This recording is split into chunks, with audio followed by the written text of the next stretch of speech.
பச்சை சுண்டைக்காய் வச்சு ஒரு சுண்டைக்காய் பொடி பண்ணிடலாமா? சாதத்துலேயும் டிஃபன்லேயும் போட்டு சாப்பிட்ற மாதிரி.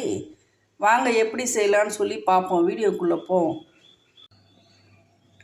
ஹாய் மக்களே, வணக்கம்.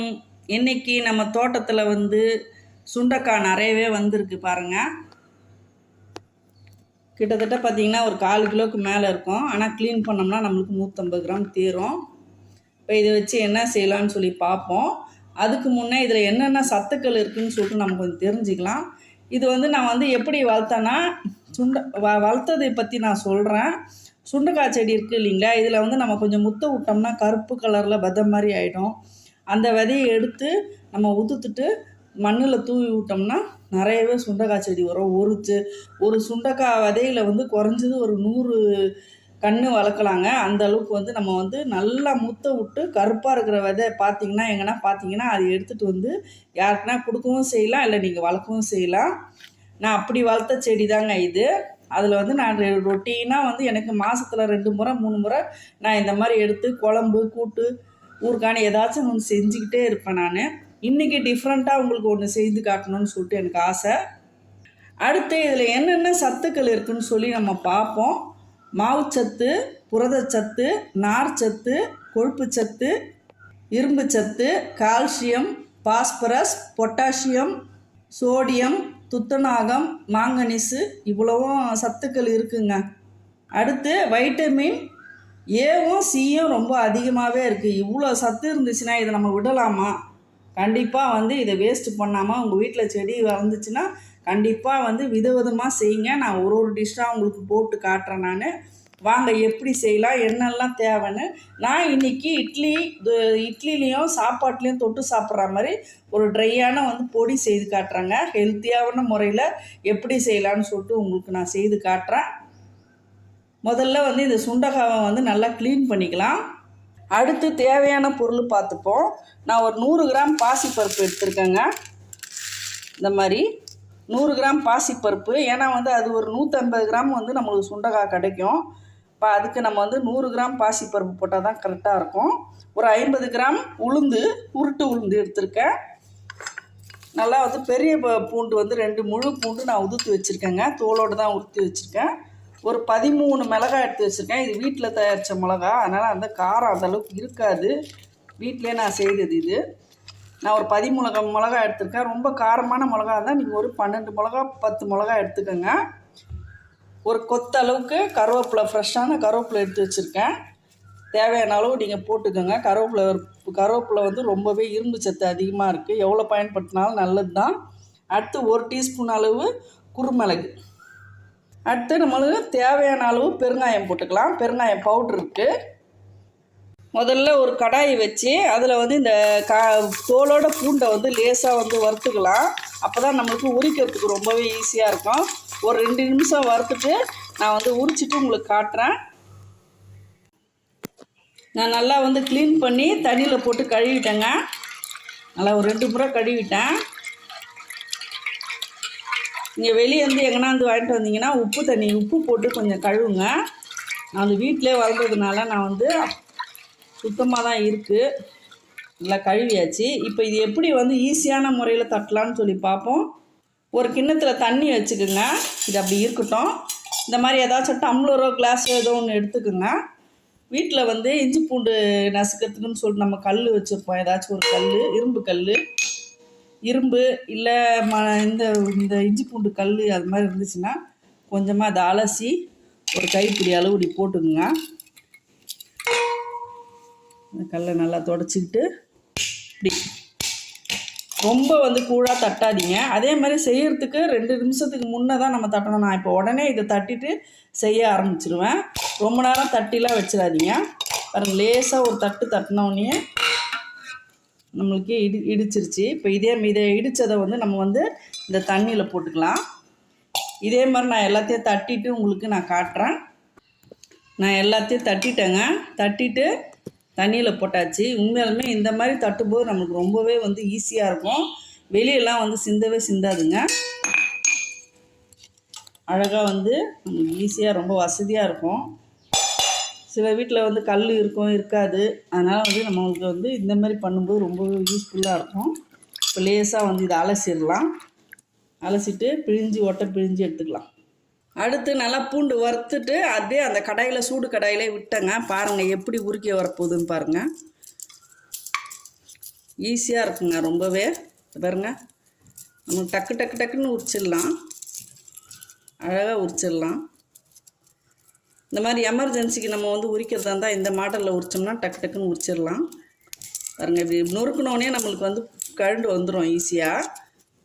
பாருங்கள், அதே மாதிரி நம்ம பொடி செய்ய போகிறோன்னும் போது இதில் ஒரு ஆஃப் பாயில் வந்துடும். அப்புறமா நம்ம வந்து வறுக்கும்போது ரொம்பவே ஈஸியாக இருக்கும். எவ்வளோ ஈஸியாக இருக்குது பாருங்கள். இந்த மாதிரி வந்து பிசைஞ்சிடணும். இப்படி பிசைஞ்சோம்னா நம்மளுக்கு அப்படியே கழண்டு வந்துடும் எல்லாமே. இது பாருங்கள், இப்படி பண்ணிவிட்டு ஊதுனாலுமே வந்து நம்மளுக்கு பூண்டு உதிர்ந்து வந்துடும். பாருங்கள் எத்தனை பூண்டு கழண்டு வந்திருக்கு பாருங்கள். இதுலேயே இது பாருங்கள், டக்குன்னு உரிச்சிடலாம். இது ஒரு மெத்தடு. பாருங்கள், கடகடன்னு உரிச்சிடலாம். நல்லா வந்து ஒரு 2 நிமிஷம் நல்லா பெசரி விட்டாங்க. எவ்வளோ சீக்கிரம் உரிச்சிடலாம் பாருங்கள். எல்லா பூண்டுமே உரிச்சாச்சு. இப்போ இது எடுத்துக்கலாம். உரிச்சாச்சு. இப்போ அதே கடாயை வச்சுக்கலாம். அப்படியே ஆன் பண்ணிவிடுவோம். இந்த ஒரு கொத்து கருவேப்பிலையை அப்படியே வந்து உதுத்து போட்டுக்கலாம். இது அப்படியே வறுத்துருவோம்.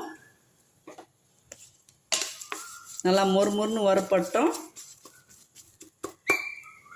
இந்த கருவேப்பிலையோட இந்த பூண்டையும் போட்டுடலாம். இதுவும் கொஞ்ச நேரம் வறுப்பட்டோம். அதுலேயே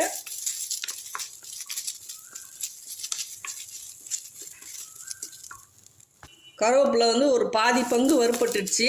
இப்போ இதுலேயே வந்து நம்ம காஞ்ச மிளகா போட்டுப்போம். காஞ்ச மிளகாவையும் மிளகையும் போட்டுப்போம். மிளகு வந்து ஓவராக வறுப்பட தேவையில்லை.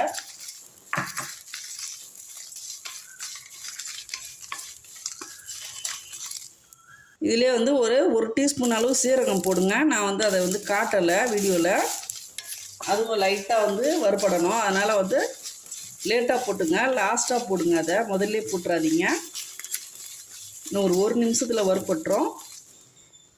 நல்லா வறுப்பட்டுருச்சுங்க. இப்போ இது எடுத்து ஒரு தட்டில் கொட்டிக்கலாம். தட்டில் போட்டாச்சு. நல்லா ஆறிட்டு இருக்கட்டும். அடுத்து அதே கடாயில் இந்த பாசிப்பருப்பு எடுத்து போட்டுப்போம். பாசிப்பருப்பு, அடுத்து உளுந்து, இது 2 போட்டுக்கலாம். பெருங்காயம் வந்து ஏற்கனவே வறுத்து தாங்க பொடி பண்ணி வச்சுக்கிறேன். நம்ம வந்து அதை அரைக்கும் போது யூஸ் பண்ணிக்கலாம். வறுக்க தேவையில்லை. இது நல்லா வாசம் வர அளவுக்கு நல்லா வறுத்துக்கலாம். நல்லா வாசம் வர ஆரம்பிச்சிச்சிங்க. கருகு விடாமல் அப்படியே அதை பொன்னிறமாக எடுத்துருங்க. ஒரு நிமிஷத்தில் வந்து வறுப்பட்டுரும். ஆயில் எதுவும் ஊற்றாதீங்க, வெறுமனையே வந்து வறுத்துக்குங்க. அவ்வளோதான், எடுத்துடலாம். வறுப்பட்டுடுச்சு. பாசிப்பருப்பு நிறம் மாறிடுச்சு பார்த்தீங்களா? அங்கே எப்படி இருக்குது பாருங்கள். இப்போ எடுத்துடலாம். இதையும் அதே தட்டில் போட்டாச்சு. இதுவும் நல்லா ஆறிட்டு இருக்கட்டும். அடுத்து அதே கடாயில் இந்த பச்சை சுண்டைக்காய் இருக்குது இல்லைங்களா, அதை நல்லா ஒட்டை பிழிஞ்சு எடுத்துருக்கேன், தண்ணியில் அலசுந்த. இப்போ இதை வந்து அப்படியே வந்து நம்ம போட்டுக்கலாம் கடாயில். வெறும் கடாயிலே போட்டுப்போம். ஏன் வெறும் கடாயில் போடுறேன்னா, அந்த தண்ணி தன்மை போன பிறகு நம்ம வந்து இதில் வந்து நெய் ஊற்றிக்கலாம். தண்ணி தன்மை போட்டோம் அதுலேயே. கொஞ்ச நேரம் வெறுமனே வறுப்போம்.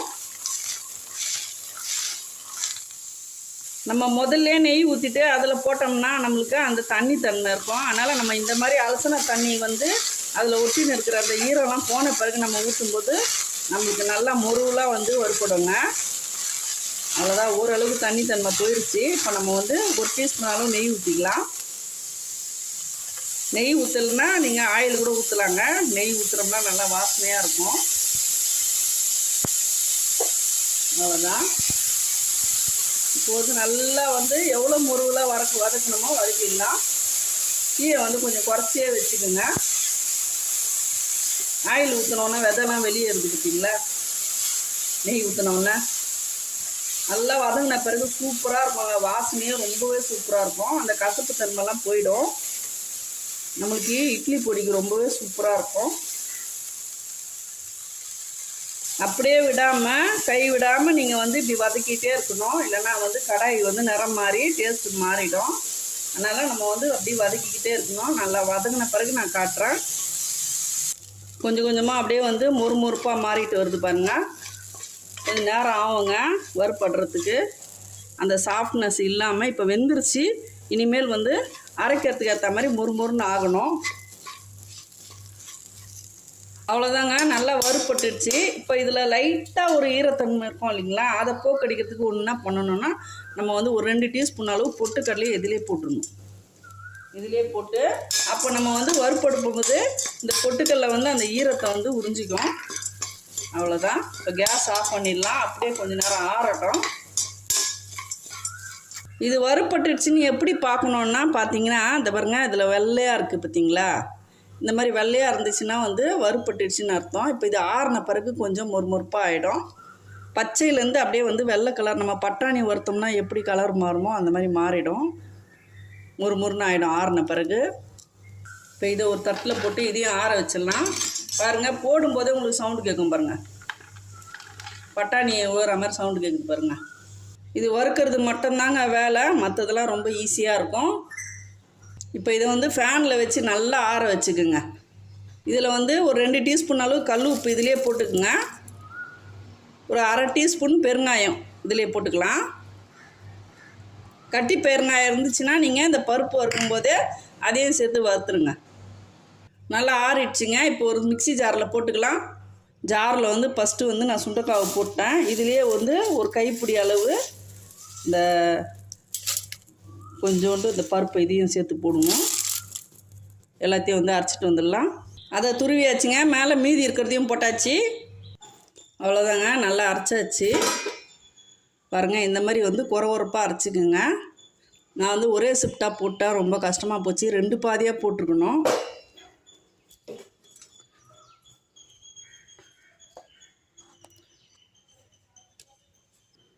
நல்லா வந்து ஒரு 1/2 கிலோ கிடச்சிருக்கு நம்மளுக்கு.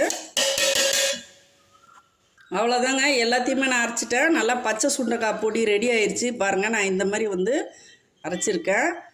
இப்போ இதில் வந்து உப்பு கரெக்டாக இருக்கா பார்ப்போம். உப்பு நான் 2 டீஸ்பூன் அளவு போட்டேன், ஆனால் பவுடர் நிறையா வந்திருக்கு. சூப்பராக இருக்குது. ஆனால் உப்பு கொஞ்சம் கம்மியாக இருக்குது. நான் வந்து இது சின்ன ஜாரில் இன்னொரு முறை கொஞ்சோண்டு சால்ட்டு போட்டு ஒரு ஓட்டிட்டோம்னா நம்ம உப்பு கரெக்டாக இருக்கும். நீங்கள் உப்பு வந்து இதே அளவு எடுத்திங்கன்னா உப்பு வந்து 2.5 டீஸ்பூன் போட்டுங்க. நான் 2 டீஸ்பூன் தான் போட்டேன். நல்லா அருமையாக வந்திருக்கு. இதை வந்து சாதத்துலேயும் போட்டு நல்லா இவ்வளோ போட்டு நெய் ஊற்றி இல்லை நல்லெண்ணெய் ஊற்றி பிசைஞ்சு சாப்பிட்லாங்க. உடம்புக்கு ரொம்பவே ஹெல்த்து. சுண்டைக்காவை வந்து நீங்கள் துவையல், தொக்கு, குழம்பு இப்படி செய்யாமல் ஒரு முறை இதே மாதிரி வந்து கொஞ்சமாக நீங்கள் செய்து பாருங்கள். ஆனால் இதில் ஒரே ஒரு சீக்ரெட் என்னென்னா, அந்த சுண்டைக்காவை வந்து நல்லா முருவலாக வதக்கணுங்க. சரியாக வதக்கலைன்னா அப்புறமா துவையல் மாதிரி ஆகிடும். அது பார்த்துக்குங்க. இந்த பொடியை வந்து இட்லி பொடி இட்லி சுடுவோம்ல, மினி இட்லி செய்வோம் இல்லைங்களா, அந்த மாதிரி செய்துட்டு பொடி இட்லின்னு சொல்லுவோம் பாருங்கள், அதுக்கு வந்து யூஸ் பண்ணலாம். அடுத்து தோசை மேலே வந்து தூவி சாப்பிட்லாம். ரொம்பவே டேஸ்ட் அருமையாக இருக்கும். அடுத்து வந்து சாதத்துலேயும் போட்டு சாப்பிட்லாங்க. நம்ம வந்து எப்படி வேணாலும் பயன்படுத்தலாம். இது ஒரு துளி கூட அது கசப்பு தன்மையே இருக்காது. டேஸ்ட்டு ரொம்பவே சூப்பராக இருக்கும். இது சுண்டைக்காயில் தான் செஞ்சாங்கன்னு சொன்னால் யாருமே நம்ப மாட்டாங்க. அவ்வளோ அருமையாக இருக்கும் டேஸ்ட்டு. கண்டிப்பாக இந்த வீடியோ உங்களுக்கு பயனுள்ளதாக இருக்கும்னு நினைக்கிறேன். வீடியோ அப்படி பயனுள்ளதாக இருந்துச்சுன்னா ஒரு லைக் கொடுத்துருங்க. வீடியோ பிடிச்சிருந்தா லைக் பண்ணுங்கள், ஷேர் பண்ணுங்கள், சப்ஸ்கிரைப் பண்ண மறக்காதீங்க. தேங்க்யூ மக்களே.